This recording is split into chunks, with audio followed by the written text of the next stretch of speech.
Narconon is today proving to be one of the most successful criminal rehabilitation programs in the world, and its results and even some of the most hardened criminals of prison systems are undeniably incredible. But one of its most amazing successes in just the past year, as a result of its application in Africa by the Executive Director of Criminon Africa, Mr. Kevin Jones, will amaze you, and has literally changed the course of history after one of the most brutal genocides of the last 2 decades. Here now, I give you reform at its very greatest.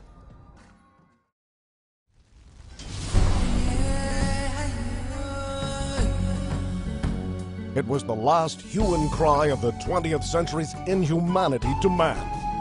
The one they'll still be discussing, analyzing, and wondering how it came to pass 100 years from now. But these facts will never be debated. On April 6, 1994, Hutu-led military declared war on rival Tutsis, inciting ordinary villagers into a genocidal rage.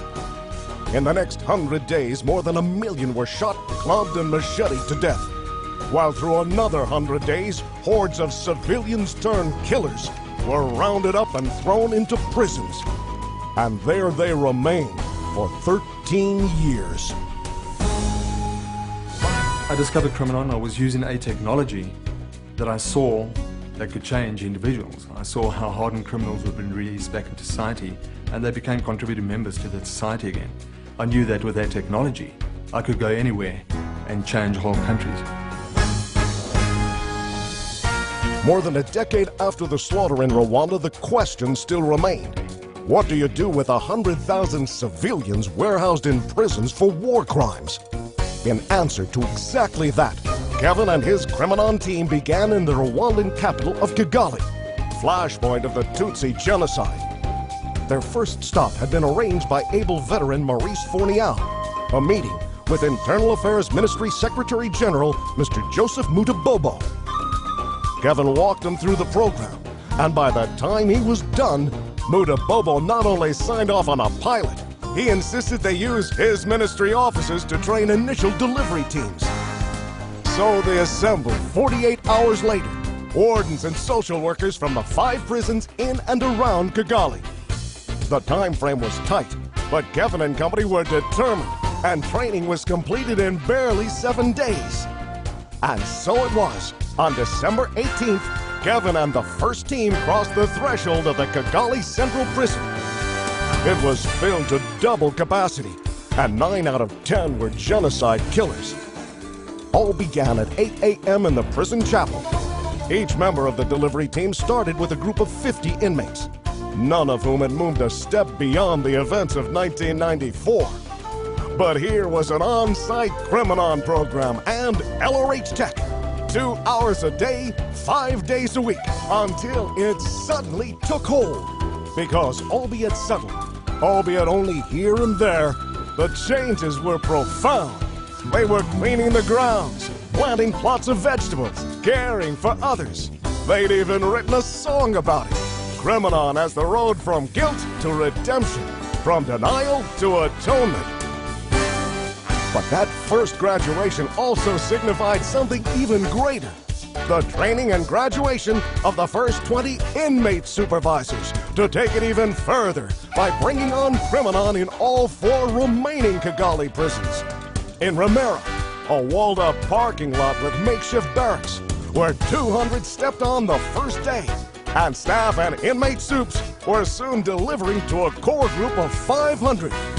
Then it was Gitarama, described as 1 part prison, 2 parts concentration camp, but where yet another 1,000 immediately signed on. Next it was Nsinda, in the district of Rwamagana, where they were soon celebrating our first graduation of 800. And then at Relima, where 1,000 more took to the commencement stage. Until, with better than 2,500 inmates on the Criminon curriculum, not only were they constructing their own course rooms and remaking prison yards, with violence dropping to 0 in all 5 prison compounds, they were finally rebuilding their lives. But if Kevin had already proven Criminon, he was now about to address another kind of criminal altogether. Specifically, those who'd been so swept up in the madness, they had personally killed scores of villagers.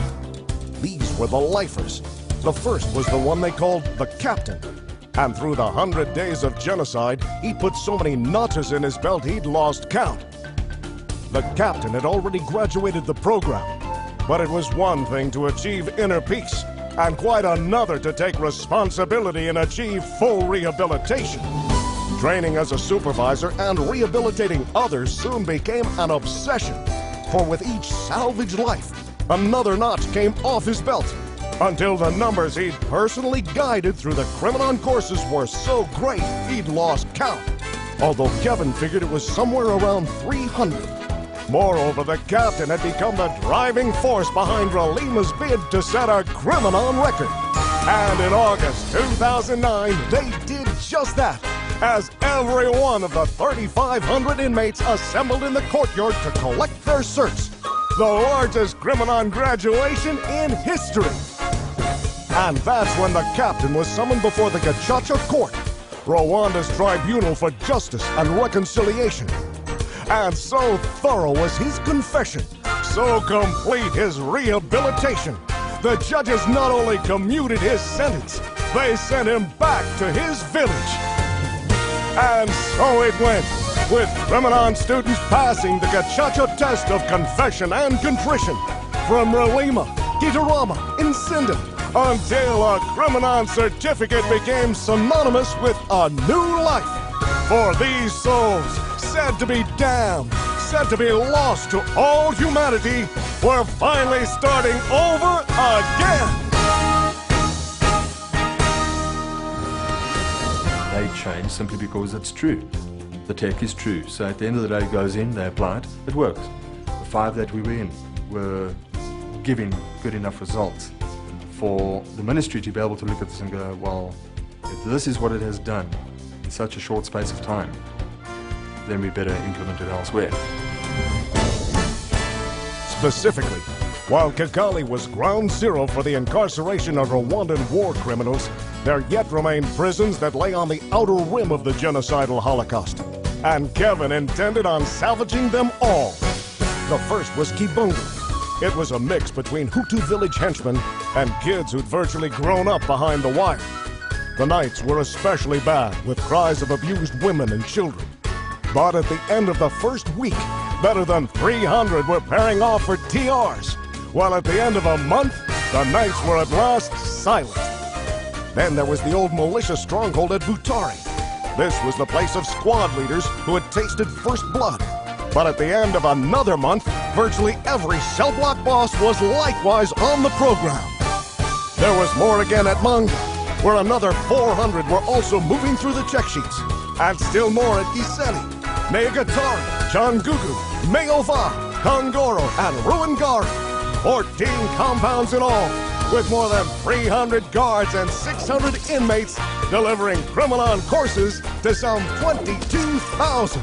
Until at last, Kevin had brought Criminon to every cell block in the land. And with 8,000 inmates now released and returned to their villages, the wounds have truly begun to heal. Because while no one will ever forget what happened through 100 days of madness, Rwanda now looks to the future as among the safest nations in sub-Sahara Africa.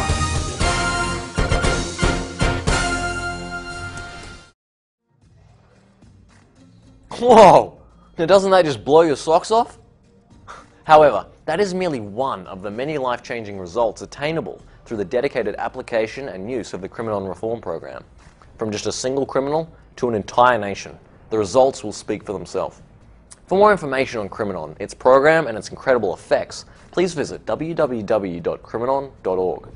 On the next show, we'll be taking a peek back into human rights, with the largest international dissemination group of those precious and essential-to-know articles of the Universal Declaration of Human Rights. Aptly named Youth for Human Rights, we'll see just how well they are making known to all the most basic and important set of rights yourself and absolutely everyone around you has without exception. But as for now, I'm Lucas. I hope you enjoyed watching, I hope you've learned something, and I'll see you next time.